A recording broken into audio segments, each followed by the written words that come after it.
阿音喷泉。阿音喷泉。对。该不是印加？你学印加语哦？哎，你在挑战自己耶。Jesus， 阿阳去。哇哦！不过我在研究这个语言的时候，最有趣的是它没有书写系统。当时候的人会使用一个叫做 Quipu 的资讯系统。Quipu 在当地语言里面的意思就是 not 绳结。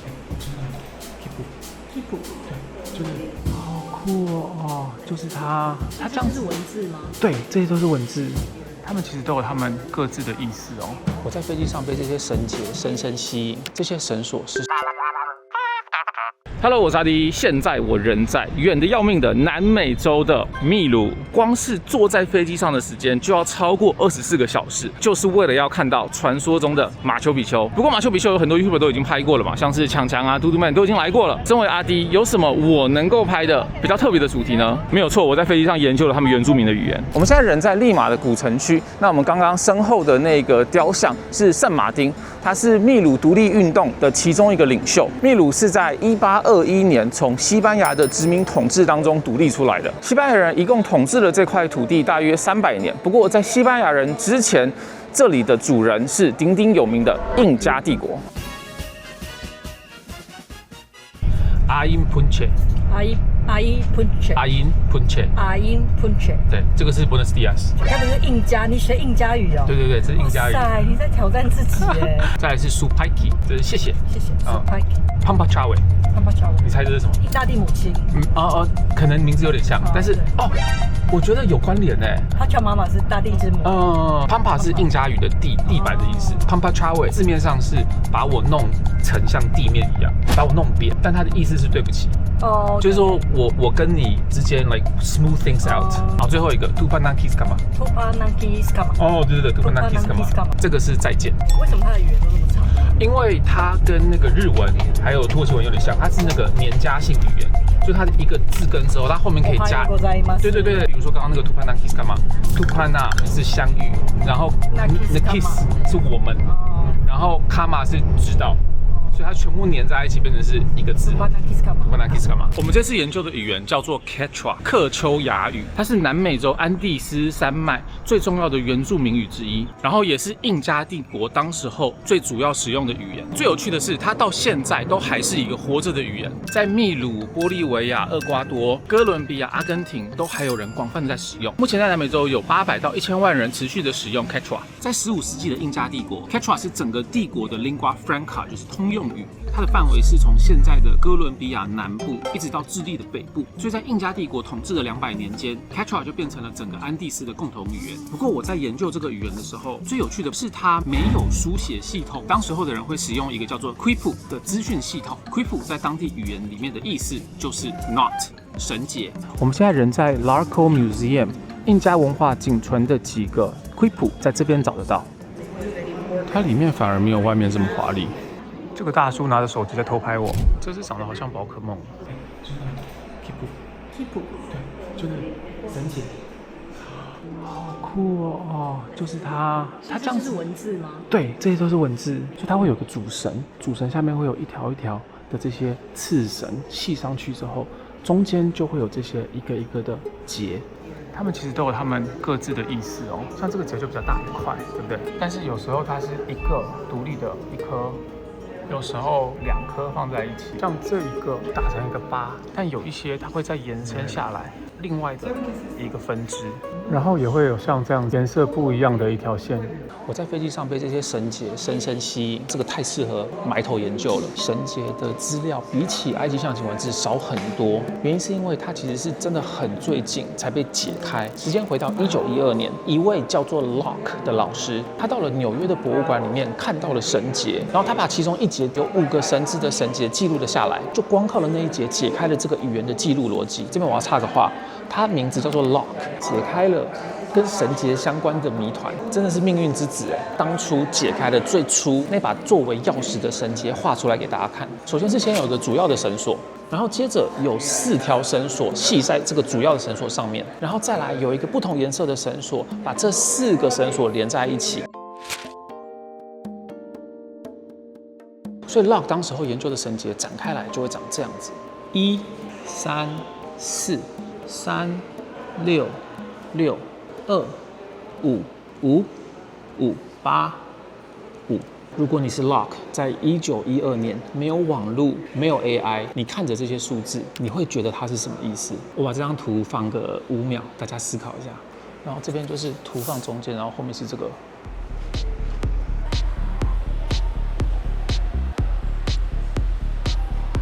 有人看出什么端倪吗？再提醒大家一个提示 ，Locke 是数学老师，而且我用这个顺序写是有意义的。好，我们现在多做一件事情，我们把没有任何绳结的地方填上0，这样子有比较容易看出来吗？那我们来揭晓答案咯。4加6加5等于15，进位1。4加6加5加5。等于是20，进位2。2加1加3加2等于8，805。这些绳索是10进位的加法算式，所以这一些密密麻麻的绳索跟它们在绳子上面所在的位置跟数量都是有意义的，都是在记录某种数字。自从1912年 Locke 发现了绳结记录的逻辑之后，有更多的绳结就开始被解密出来了。首先，一颗绳结看它是在绳子的哪个位置，可能是个位数、10位数、百位数、千位数的1，所以如果你在百位数看到3个绳结，那就代表300。但是一条绳子这么长，你要怎么知道哪里是10位数、百位数、千位数？这时候另外2种绳结可以派上一点用场。首先8的绳结呢，它只会代表1，所以如果你看到一个绳结是8，代表它左右的绳结都是其他的位数，它那一个位数里面就只能有它一个人。然后再来长得有点像是一个拳头的那个长绳结，它一定是在个位数，通常是看有几个结决定它的数字嘛。那长绳结就是看它总共绕了几次，就会知道它是什么数字了。那因为它永远都是在个位数，所以如果你想要找到10位数、百位数、千位数，就从长绳结往上找就可以了。我们这样写出来看，可能会觉得哦，这很直观吧，有什么好看不懂的？但是你要想象哦，它的实体是一坨绳子，就是纠缠在一起的。它要把它拉开来，然后刚好是用这个顺序排列，然后还有一个是把它们全部加在一起的加总绳，才有机会可以解开徽谱。不然的话，这些徽谱在西班牙的殖民期间几乎都被破坏掉了，而且能够读这种徽谱的知识也已经失传。所以在 Locke 之前，大约有200年是没有人读得懂这一些徽谱的。好，那我们在知道什么读之后，我们来看这一群的最右边这一条写的是什么数字。首先，这个是个位数的长节，这个总共有1、2、3、4、5、6、7个节，所以这是个位数7。然后往上走，这边应该是10位数，再往上走1、2、3、4个节，所以这个是百位数400。所以这样子的话，这一条线写的是407，因为主要是记录数字，所以可能记录的是税收、人口或者是农作物的数量。我自己在研究徽谱的时候，觉得超级酷的，就是这么独特的记录方式，而且超级适合印加帝国的这个环境。因为我们知道印加帝国它是在安第斯山脉上面，非常寒冷又干燥，然后又会曝晒，但是以绳子的系统，它既可以把它揉在一起，就放在口袋里面。你可以想象，上面如果记载了这一整个村落的人口数，或者是这个地方缴了多少税，这个帝国的 messenger 就可以拿着一坨绳子翻山越岭，它又轻又不容易坏，展开来之后又可以非常清楚的看到上面的讯息，真的得是印加帝国哎。但是只有大约2/3被找到的绳结是用这个逻辑在记录数字的，还有另外1/3它打结的逻辑不一样。考古学家叫它们 narrative quipus， 但是直到现在还没有人解开该怎么样解读它们。不过最近是有一些线索跟进展的。2016年有一个哈佛的学生解开了不同颜色的绳子，有可能是对应到当时候的人名。他是发现了在 Santa River Valley 这个区域的一组徽谱，能够对应到西班牙殖民者对于那个区域在那个时期的人口记录。所以这个有点像是解开埃及象形文字那个 Rosetta Stone， 就是同一个文本有2种记录的方式，这样对照起来就可以解开了。然后接下来的几年也陆续有考古学家猜测这个绳结的方向上面有没有条纹，里面用的材质有没有用动物的毛，这些等等的细节有可能是对应到什么意思。甚至有一个推论是徽谱其实跟埃及象形文字一样，是一个 phonetic language， 也就是你看到就可以直接读得出来的文字。不过这些研究都还在进行当中，然后也还没有一个定论。不过能够确定的是，徽谱上面所记载的资讯量远比我们现在有能力能够解读的范围来得多。传说是曾经有一个印加的女子给了西班牙的传教士一坨徽谱，跟他说这上上面记载着我一生的故事。大家有没有觉得很酷？我在那边讲这个故事，然后研究绳结的历史，还有蹲在那个博物馆里面数那个绳结。虽然看起来会很像一个神经病，但是我就是觉得很酷。顺带一提。Quechua 后来是有书写系统咯，就西班牙人他们来之后，为了要方便传教，他们把这个语言的发音 map 到了拉丁的字母上面，有点像土耳其文吗？反正 Quechua 现在的书写系统就是拉丁字母。Hello， 我们现在人在利马国际机场，我们要转机到海拔3000公尺以上的库斯科，迎来本趟最大亮点马丘比丘。那我们都知道马丘比丘它在高山上，我本来有点担心会不会高山症，然后还有上面的网络好不好，因为我还要回工作讯息，还有上传影片给剪辑师，所以网络对我来说真的非常重要。像上次去埃及网络很烂，就整个剪辑是成大体累。不过这次来秘鲁就记得要使用 eSIM Fun。现在提供 eSIM 的平台很多，但是我自己出国是习惯使用 eSIM Fun， 因为他们除了有官网之外，还有专属的手机 App， 界面很干净，选好要去的国家、地区跟流量方案就能下单。有问题的话，不管在台湾还是国外，都可以透过 App 找真人客服。所以如果你是出国连不上网络会直接崩溃的人，用这种有售后客服的服务会安心很多。我最开始出国从实体卡换成 eSIM， 主要就是因为你用 eSIM 的话，可以沿用你本来的门号，而且不用换实体卡，就不用担心你在飞机上面把你自己本来的 SIM 卡搞到不见。像是这趟去美国跟秘鲁，我都是在家就先把 eSIM 安装好了。从 eSIM 放下单这2个国家的方案之后，不到几分钟的时间，就会在信箱里面收到 QR code， 只要用手机扫 QR code， 按照荧幕上面的步骤简单设定就可以了。如果还是习惯用实体 SIM 卡的话 ，eSIM Fun 也还是有提供，而且官网或 App 下单之后，最晚隔天就会寄出。总之，旅游出国买网络之前，可以考虑一下 eSIM Fun。想得到的国家他们都有服务，时不时还会推出优惠方案，通常买越多越划算。如果短期内也要去到好几个国家，可以趁活动期间买几组先放着，反正买好之后90天内都是可以开通使用的。注册会员的话，每次购买还可以累积会员点数，结账的时候输入我的优惠专码杜瑞瑞就可以再打9折。那我会把详细资讯跟链接都放在影片的资讯栏。然后我们也已经抵达库斯科了，来去看马丘比丘。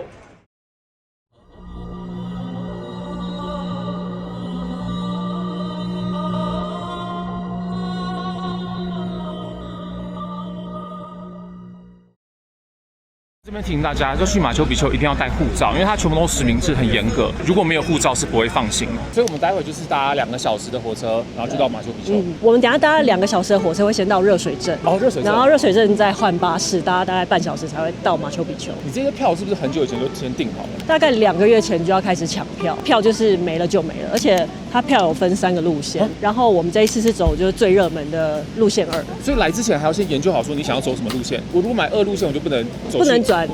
然后或者是你买了不来，你的票也不能退，然后也不能平转给其他朋友。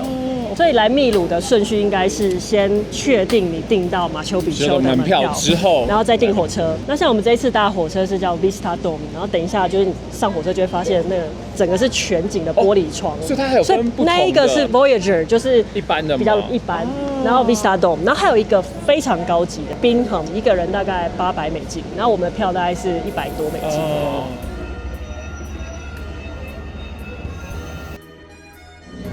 上车喽！这边是一个厕所。哇塞，真的是景观呢！上面天窗跟左右的窗户有够大，然后有各种零食跟饮料。报告车长，他没有要在这边消费，就自己带零食来，是可以这么有经验的吗？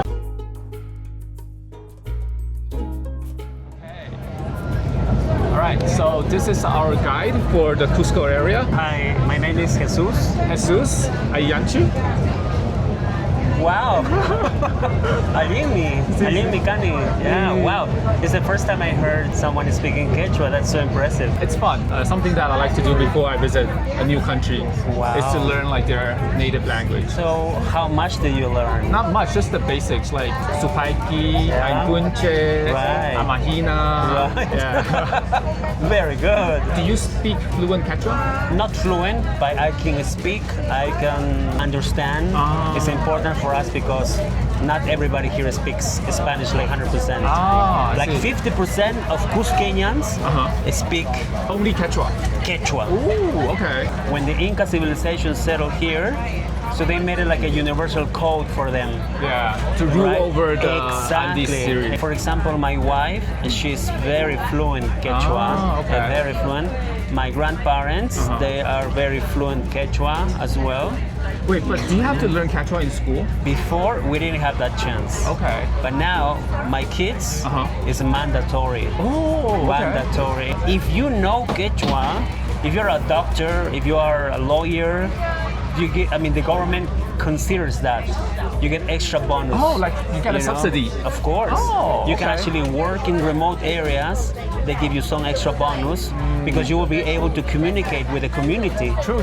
Right? So I think that's good. That means the government is trying to resurrect this language to keep the heritage. Of course. 小餐车来了哦 ，Thank you. Is this free? Oh, free. OK. 所以它除了付费之外，还有这个免费的套餐，一些零食，还有茶。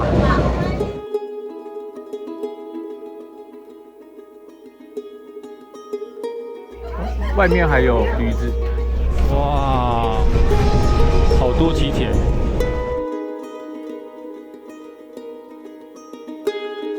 我们到了，但现在在下雨哎，下得蛮大的。我们接着要转乘巴士。我去年来的时候是住这边哦，然后住这里一晚。有温泉。哇哦！公车票也都是实名制，然后也要看护照。它这有点像区间车，然后它的上下车票都是在同一张上面，所以待会我们下山也是搭这个公车。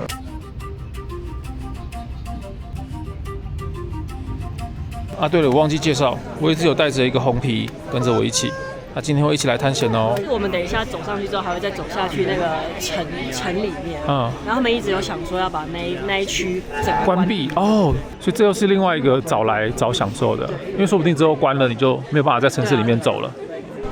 刚导游还有补充说，在疫情前马丘比丘是你拿门票任何时间都可以自由进出，但是因为这里游客实在太多了，所以整个地层有点下陷，所以现在政府就变成是规定每1个小时就只有400个人可以同时进去。这样皮克敏会多算1个人吗？雨下的还蛮大的，地板都是泥泞。So that's the Huayna Picchu? Huayna Picchu. Like Young Mountain? Young Mountain. Machu Picchu 是老山，在它后面的这个 Huayna Picchu，Huayna 是年轻的意思，字面上他们的意思就是老山跟年轻山。哇，真的是在一个悬崖峭壁之上。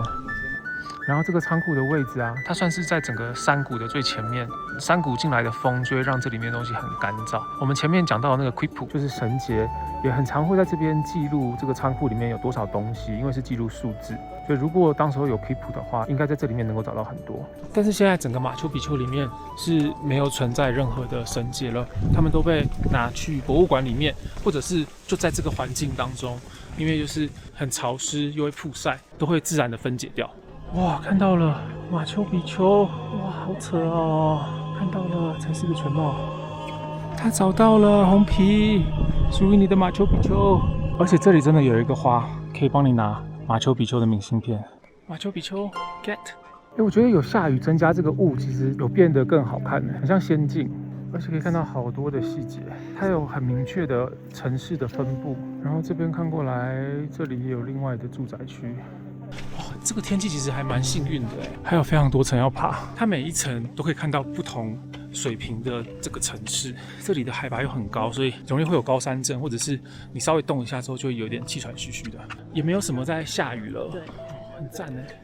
有很多的英文单字其实是 Quechua 借到西班牙文里面之后，再传到英文里面。像比如说很多的动物，拉玛、alpaca、puma， 其实都是 Quechua 文。还有另外一个单字就是这个 poncho， 这是我在这里买的，感觉很适合在这边戴。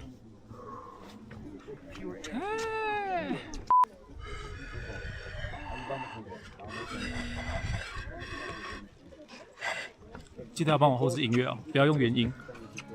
耶，马丘比丘。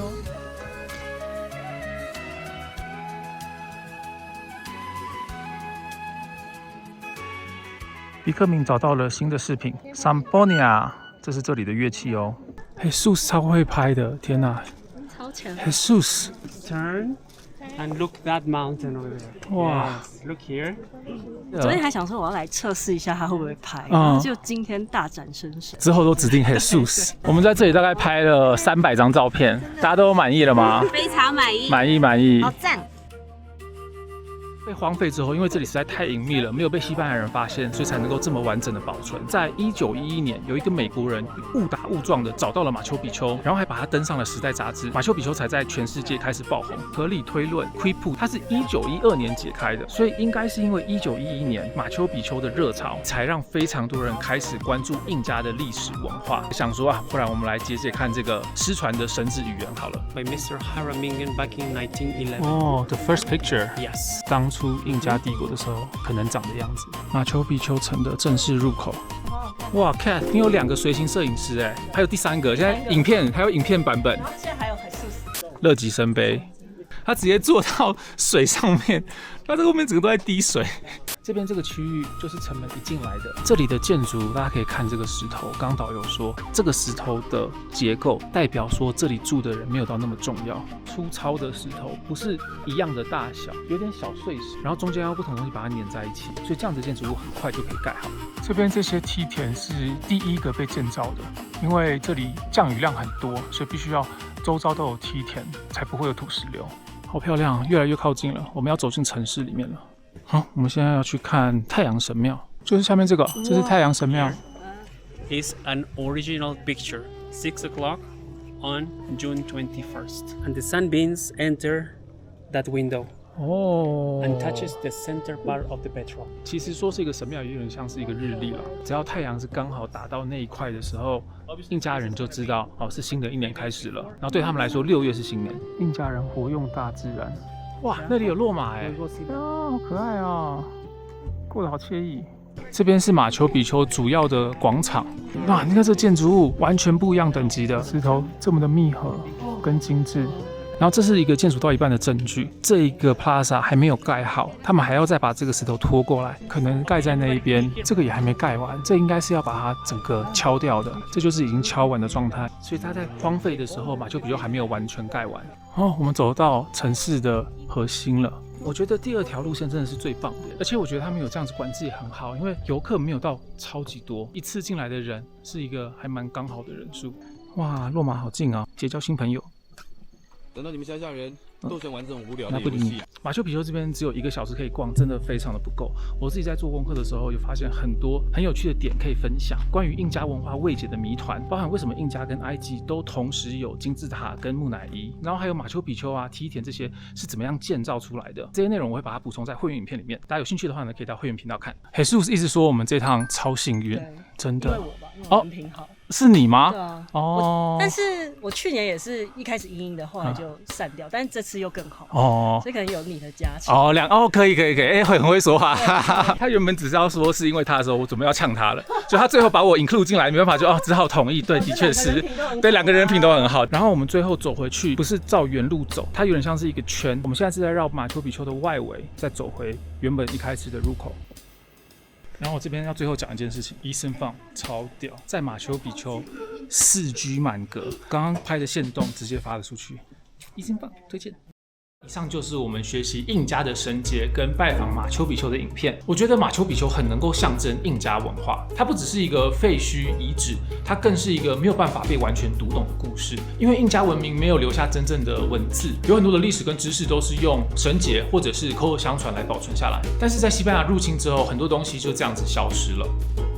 导致我们对这个文明或者是对这个地方一知半解。但是我觉得也是因为马丘比丘跟印加文化有留下这么多谜团，它才会这么的引人入胜。那希望透过这一集，大家能够更加了解马丘比丘代表的是什么。好，那在影片的最后，我想要做一个会员抽奖，因为我在马丘比丘穿的这个 poncho， 我觉得回台湾应该没有机会穿到了，这是全新的，我是在这里买的，所以我想要在我们这一次搭配的会员影片里面把这个抽奖送出。我还买了一些马丘比丘跟秘鲁特色的袜子，总共有9双袜子，所以加上 poncho 总共会有10个抽奖名额。那会员们如果有想要拿到这个的话，可以到我们这支会员影片，我在会员影片里面会再更详细的解释抽奖规则。那我们奖品会在1个礼拜之后抽出，我们就下次影片见喽，拜拜。